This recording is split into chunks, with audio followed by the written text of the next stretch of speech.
빌런입니다. 이번에 리뷰할 브랜드는 롤렉스, 모델은 요트마스터 1입니다. 롤렉스는 세상에서 가장 많은 돈을 버는 시계 브랜드입니다. 얼마나 많이 벌까요? 2020년 기준 스위스 시계업계의 24.9%를 점유하고 있고 튜더와 합치면 스와치 그룹 전체보다도 높습니다. 평균적으로 1250만원의 가격을 가진 시계를 81만 개 판매했으며 9조 9,671억 원의 매출을 달성했어요. 이 금액이 체감이 잘 안 되실 것 같아서요. 비교를 해드릴게요. 20억짜리 아파트 5,000세대를 구입할 수 있는 돈이고 강남 아파트 대단지를 통째로 구입할 수 있는 돈이기도 합니다. 하루에 3억씩 100년간 쓸 수 있는 돈이기도 하네요. 롤렉스는 시계 브랜드임에도 불구하고 독특하게 브랜드 내에 금 주조 공장을 별도로 보유하고 있습니다. 왜냐고요? 그 이유를 지금부터 알아보려고요. 여기 롤렉스 서브마리너가 하나 있습니다. 그리고 지금 리뷰하는 요트마스터 1에서 다이아를 제외한 버전이 있어요. 스틸 서브마리너를 하나 판매했을 때 롤렉스에게 잡히는 매출과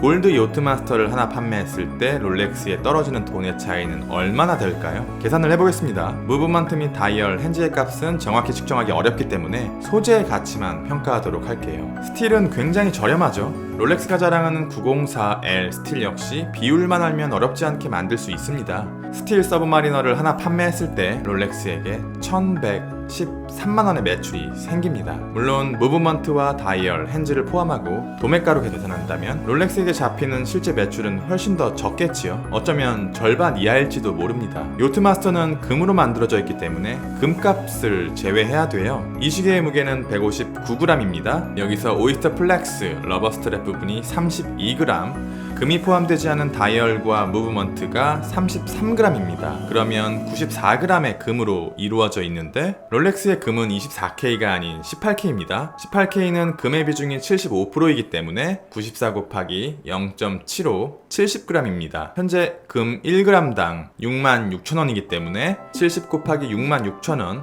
465만원이에요. 이 요트마스터가 포함하고 있는 금의 가격은 465만원이 됩니다. 때문에 요트마스터를 판매함으로써 2,862만원이 남습니다. 물론 기타 부품과 도매가로 계산한다면 훨씬 더 적어지겠지요.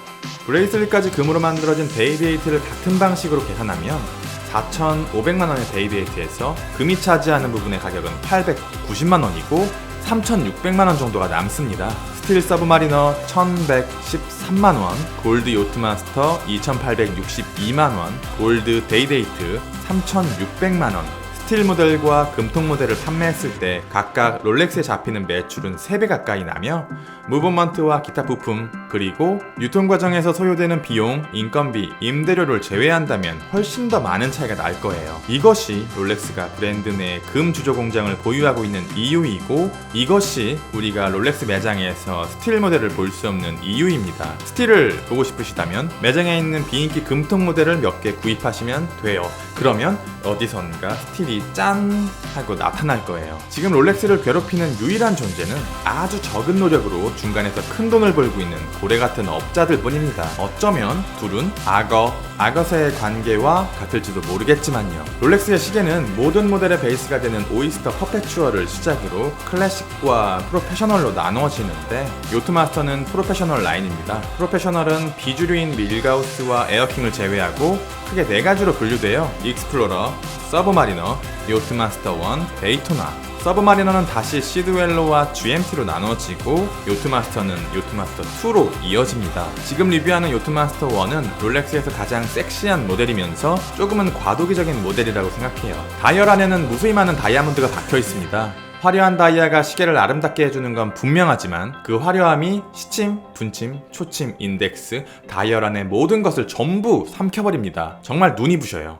지금 영상으로 보시는 건 가독성을 방해하는 모든 빛을 컨트롤하고 다이얼이 잘 보일 수 있게 인공적으로 세팅한 환경이라 그렇고 자연광 아래에서는 번쩍거리며 시간을 볼 수 없을 정도입니다. 빛이 다이얼 안으로 들어가면 나오질 못해요. 글래스 안쪽은 마치 안개가 가득 찬 것처럼 뿌였습니다. 롤렉스의 마감 퀄리티는 정말 어마어마해요. 완벽한 곡률로 휘어진 벤치 핸즈는 누가 봐도 아름답다라고 말할 것 같아요.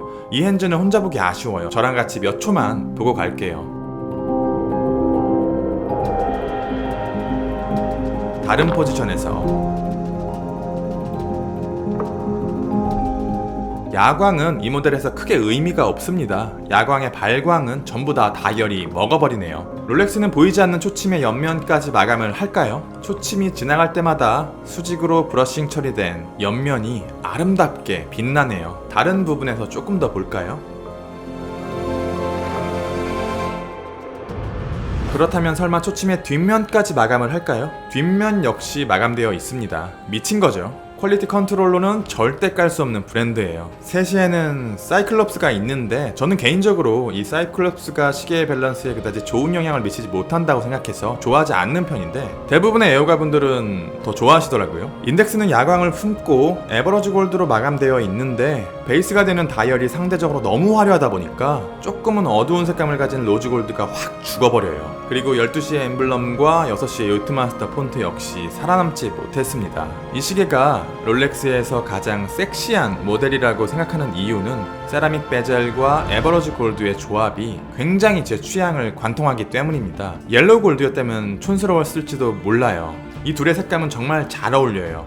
60분 눈금이 새겨진 양방향으로 회전하는 베젤은 우리가 아는 세라믹과는 조금 다른 소재 같아 보이지만 매트한 블랙, 세라크롬 베젤 맞고 폴리싱 처리된 양각의 눈금과 숫자가 대비되면서 정말 섹시한 퀄리티를 보여줍니다. 그런데 제가 조금 과도기적인 모델이라고 판단한 근거 역시 여기 있어요. 요트마스터 2와는 다르게 요트마스터 1에는 요트 경기에 필요한 기능들이 포함되어 있지 않아요. 무브먼트 역시 데이트가 전부인 칼리버 3235 무브먼트를 사용하고 있고 베젤 역시 일반적인 다이버워치의 베젤과 동일합니다. 롤렉스의 시계들이 전부 똑같은 케이스를 사용하는 것처럼 보이겠지만 일부 플래그십 혹은 플래그십에 준하는 모델들은 조금 다른 케이스를 사용합니다. 이게 기본적인 서브마리너의 케이스, 데이토나의 케이스도 조금 다르죠. 이 케이스의 명칭이 별도로 있었던 것 같은데 저는 잘 모르겠네요. 롤렉스의 골드는 3가지가 있습니다. 언뜻 보면 스틸과 비슷해 보이는 화이트 골드, 옐로우 골드, 그리고 에버러지 골드인데요. 옐로우 골드와 에버러지 골드는 생각보다 차이가 커요. 두 개의 색감을 비교해서 보여드릴게요. 데이토나는 옐로우 골드, 요트마스터는 에버로즈 골드입니다. 저는 개인적으로 에버로즈 골드를 훨씬 더 좋아해요. 우리가 본능적으로 알고 있는 금 색감은 옐로우 골드라고 보시면 됩니다. 무브먼트는 시, 분, 초, 데이트의 기능을 가진 가장 기본적인 무브먼트 칼리버 3235입니다. 하루 -2에서 +2의 오차, 자기장에 반응하지 않는 파라크롬 헤어스프링, 파라플렉스 충격 흡수장치, 70시간의 리저브, 이전 버전의 칼리버 3135에서 80%에 가까운 부품이 새로 개선되었다고 합니다. 단순히 리저브만 올라간 것이 아니라 새로운 무브먼트로의 진화 수준으로 평가할 수 있겠네요. 변화에 대한 자세한 내용들은 추후 롤렉스 리뷰에서 다루도록 할게요. 러버스트랩 오이스터 플렉스에 관한 내용들은 지난 롤렉스 데이토나 폴 유먼 리뷰에서 언급한 적이 있기 때문에 그 영상의 링크를 우측 상단에 첨부하면서 지나가도록 하겠습니다. 정확한 가격은 생각나지 않지만 생각보다 오이스터 플렉스의 구입 가격은 저렴하더라고요. 최근에 롤렉스 및 하이엔드 리뷰가 너무 많았다고 생각됩니다. 기회가 된다면 조금 더 다양한 브랜드를 리뷰해보도록 하겠습니다. 와치빌런은 언제나 구독자님들의 도움으로 만들어지며 와치빌런의 권리 역시 구독자님들에게 있다고 생각합니다. 항상 감사드리며 리뷰는 여기까지 빌런이었습니다. 감사합니다.